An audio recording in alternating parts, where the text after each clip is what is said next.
क्या आप रात में जोर जोर से खर्राटे लेते हैं, या आपके स्पाउस आपके खर्राटों की वजह से सो नहीं पाते, या आप रात में सोते सोते उठ जाते हैं जो आपको नहीं पता लगता बट आपके फैमिली में पता लगता है कि आप रात में सोते हुए उठ जाते हैं, तो ये स्लीप एपनिया के लक्षण हो सकते हैं। हम आज स्लीप एपनिया के कॉजेज, सिम्टम्स, डायग्नोसिस और ट्रीटमेंट के बारे में आज विशेष में चर्चा करेंगे।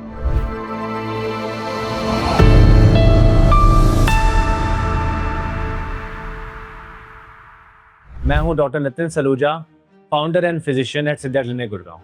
स्लीप एपनिया आखिर होता क्या है?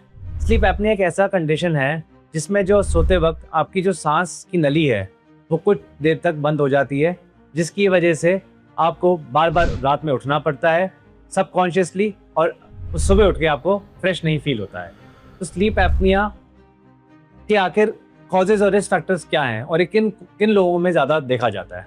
तो सबसे इम्पोर्टेंट कॉज ये है कि आप देखेंगे मोटे लोगों में, ओबेसिटी में, जिनका BMI more than usually 30 to 35 से ज़्यादा हो रहता है, या जिनका आप देखेंगे जो नेक के अराउंड जिनके ज़्यादा फैट डिपोजिशन है, फैमिली हिस्ट्री होती है स्लीप एपनिया से कुछ पेशेंट्स को, कुछ को, कईयों का सिर्फ टॉन्सिलर एनलार्जमेंट है, कईयों के लिए नेजल कंजेशन है। तो ये जो है मेल सेक्स में, मेल में फीमेल से ज़्यादा कॉमनली स्लीप एपनिया या ऑब्स्ट्रक्टिव स्लीप एपनिया मिलता है। तो ये कॉमन कॉजेज हैं जो स्लीप एपनिया के हम लोग बताना चाह रहे थे आपको। उसके बाद जब मैं आपसे बात करना चाहता हूँ कि आखिर ये होता कैसे है, इसके पीछे का साइंस क्या है, तो आपको समझाने के लिए, साइंस समझाने के लिए मैं आपको बताना चाहता हूँ कि जो वेट है, जब वेट ज़्यादा होता है तो फैट डिपोजिशन ज़्यादा होता है, नेक मसल्स के अराउंड भी फैट ज़्यादा डिपॉजिट होता है। तो जब हम सोते हैं तो आप समझिए जो विंड पाइप है, एक तरीके का पाइप है, उसके ऊपर एक एक्स्ट्रा प्रेशर पड़ता है because of the extra layer of the fat की वजह से। तो रात में सोते सोते वो इस फैट पैड की वजह से वो दब जाती है, बंद हो जाती है, जिसकी वजह से क्या होगा, ऑक्सीजन लंग्स में कम जाएगी, और ऑक्सीजन अगर कम जाएगी, कार्बन डाइऑक्साइड बाहर कम निकलेगी। तो इस वजह से ऑक्सीजन जब कम जाती है तो ये ब्रेन को तुरंत सिग्नल भेजती है और आपको नींद से हल्का सा उठा देती है, ताकि वो एकदम से आप उठोगे तो वो पाइप फिर खुल जाएगा और फिर ऑक्सीजन लंग्स के अंदर जाएगी और फिर पूरी बॉडी के अंदर जाएगी। तो ब्रेन सबसे सेंसिटिव ऑर्गन होता है जिसमें ऑक्सीजन हल्की सी भी कम होगी तो तुरंत वो सिग्नल देता है that you have to take a breath again. For that आप बार बार उठते रहते हैं, पूरे 8 घंटे की नींद में आप सो रहे हैं, उठ रहे हैं, सो रहे हैं, उठ रहे हैं, तो आप सुबह उठ के आपको फ्रेश नहीं फील होता है।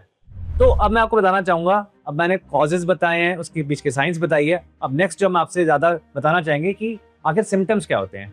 सिम्टम्स सबसे ज्यादा मैंने आपको बताया, ये हिस्ट्री जो है स्नोरिंग की है, जोर जोर से खर्राटे लेना एक सबसे बड़ा सिम्टम है। सुबह उठ के 8 घंटे की नींद के बाद भी फ्रेश नहीं फील करते, पूरे दिन आपको थकान सी मची रहती है, टायर्डनेस रहती है, एग्जॉशन रहती है, एक लेथार्जी सी बनी रहती है। आप ऑफिस में मीटिंग में हैं, आप बैठे बैठे सो जाते हैं, आप ड्राइव करते वक्त भी कई बार सो सकते हैं, जो कि एक रिस्क फैक्टर भी हो सकता है, रिस्की भी हो सकता है। उसके अलावा कोई भी काम आप पूरी एनर्जी के साथ, पूरे फोकस के साथ नहीं कर सकते, तो कॉन्सेंट्रेशन भी नहीं बनता है। तो ये जो है ये मेन लक्षण होते हैं स्लीप एपनिया के। सबसे पहले पेशेंट आके यही बताया कि थकान मची रहती है और पूरा फटीग रहता है और मेरे को नींद सी बनी रहती है, मैं बैठे बैठे ये कहीं पर भी सो जाते हैं। तो अब हम सिम्टम्स के बाद बात करते हैं कि आखिर हमारे पास इसके लिए ऑप्शंस क्या हैं। मैं आपको बताना चाहूँगा कि अब ट्रीटमेंट ऑप्शंस अब काफ़ी बेटर हो गए हैं स्लीप एपनिया को लेके। क्यों? जो हम वेट लॉस मेडिसिन की हम आपसे बात करते हैं, वेट लॉस ही सबसे बड़ा ट्रीटमेंट है स्लीप एपनिया का, क्योंकि एक्स्ट्रा लेयर ऑफ फैट, जैसा कि मैंने आपको बताया, जिनकी नेक मसल्स के अराउंड फैट डिपॉजिट हो जाता है, तो वेट लॉस ही सबसे बड़ा ड्रग है। तो GLP-1 जो ड्रग्स हैं, जैसे कि ओजेम्पिक है, मंजारो है, सीमाग्लूटाइड और टिrzepatide, अगर मैं साइंटिफिक टर्म में बात करूं आपसे, तो ये दवाइयां काफी इफेक्टिव है और अप्रूव्ड हैं अब ये वेट लॉस के लिए, साथ साथ स्लीप एपनिया के लिए भी। तो ये एक बहुत बड़ा ट्रीटमेंट है वेट लॉस का, और हम खुद क्लिनिकल प्रैक्टिस में काफी पेशेंट्स को इंप्रूव करा है। तो ट्रीटमेंट में एक ऑप्शन और है कि हम CPAP का जो डिवाइस है, जो एक इसको कहते हैं continuous positive air pressure, continuous positive airway pressure. इससे क्या होता है, प्रेशर हवा देता है। ये प्रेशर हवा देने की वजह से इसको रात भर पेशेंट को हम बोलते हैं लगाए रखो, उससे क्या है, जो आपकी सांस की नली है वो बंद नहीं होती है, वो खुली रहती है प्रेशर हवा की वजह से। नॉर्मली हम 8 to 12 सेंटीमीटर वाटर इसके अंदर प्रेशर लगाते हैं और पेशेंट काफी कंफर्टेबल फील करता है, उसकी नींद भी कंप्लीट होती है, वो सुबह उठ के फ्रेश भी फील करता है। तो वेट लॉस पहले सर्जिकल होता था, अब आजकल मेडिकल ऑप्शंस भी हैं, जो मैं आपको बता रहा हूँ, मेडिकल सर्जिकल ऑप्शंस हैं, CPAP पे डिवाइसेस हैं, और कुछ एक्सट्रीम केसेस में कई बार सर्जरी भी करनी पड़ती है, जिसमें हम रास्ता जगह बनाते हैं सर्जन जो हैं, ताकि सांस आराम से आ सके। अब मैं बताता हूँ, अगर हम ट्रीट नहीं करेंगे तो आखिर क्या होगा, इससे जुड़े कोई कॉम्प्लिकेशंस हो सकते हैं? बिल्कुल हो सकते हैं। कई बार आप देखेंगे कुछ पेशेंट्स हैं हमारे पास आते हैं क्लिनिकली, 1 दवाई 2 दवाई 3 दवाई 4 दवाई बीपी की ले रहे हैं, बट फिर भी उनका बीपी कंट्रोल नहीं होता, क्योंकि अनट्रीटेड कॉजिक स्लीप एपनिया देखा जाता है कि ओबीस पेशेंट्स में देखा गया है। इसी कारण के साथ साथ इसमें हार्ट अटैक और स्ट्रोक के चांसेस भी बढ़ते हैं। उसके अलावा डायबिटीज के चांसेस भी बढ़ते हैं। कई बार हार्ट रेट जो है अरिथमियाज, क्योंकि हाई बीपी की वजह से हार्ट डायलेट हो जाता है और अरिथमियाज हो सकते हैं, एट्रियल फिब्रिलेशन जिसको हम कहते हैं, इर्रेगुलर हार्ट रेट हो सकती है। तो ये मल्टीपल कॉम्प्लिकेशंस हैं और even you can cause death also. जैसा कि मैंने आपको बताया, जैसे कोई ड्राइविंग करते वक्त अगर कोई चलाते चलाते गाड़ी सो जाए तो आप सोचिए कितना कैटास्ट्रॉफिक डैमेज हो सकता है। स्लीप एपनिया एक अच्छी बात यह है कि इसको आराम से डायग्नोस किया जा सकता है, इसके सिम्टम्स आराम से पकड़े जा सकते हैं और इसको ट्रीट करके इसकी कॉम्प्लिकेशन से बचा जा सकता है। तो ये सब कुछ था स्लीप एपनिया से रिलेटेड। अगर आपको इससे रिलेटेड और भी कोई जानकारी चाहिए तो आप अपने कमेंट सेक्शन में हमें बताकर लिख सकते हैं।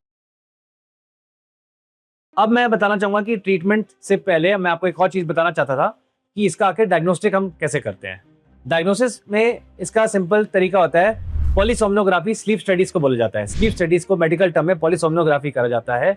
ये एक स्लीप लैब होती है जहाँ पे जाके पेशेंट लेटता है और उसके कुछ पैरामीटर्स नोट किए जाते हैं, जिसमें हम सांस का पैटर्न नोट करते हैं, हार्ट रेट नोटिस करते हैं, ऑक्सीजन की जो ड्रॉप है वो नोट करते हैं, ब्रेन के जो ईजी, जो ब्रेन की रिदम्स हैं वो नोट करते हैं। तो ये सब चीज़ों के बेसिस पे टेस्ट का रिपोर्ट्स बनती हैं और हम डायग्नोस करते हैं clinical plus diagnostic for the sleep apnoea diagnosis. और जो ट्रीटमेंट पॉइंट्स है मैंने आपको बताए हैं, सीपैप का है और वेट लॉस मेडिकेशंस जो अवेलेबल हैं, they are very very effective for treating sleep apnoeas and even I might say life saving.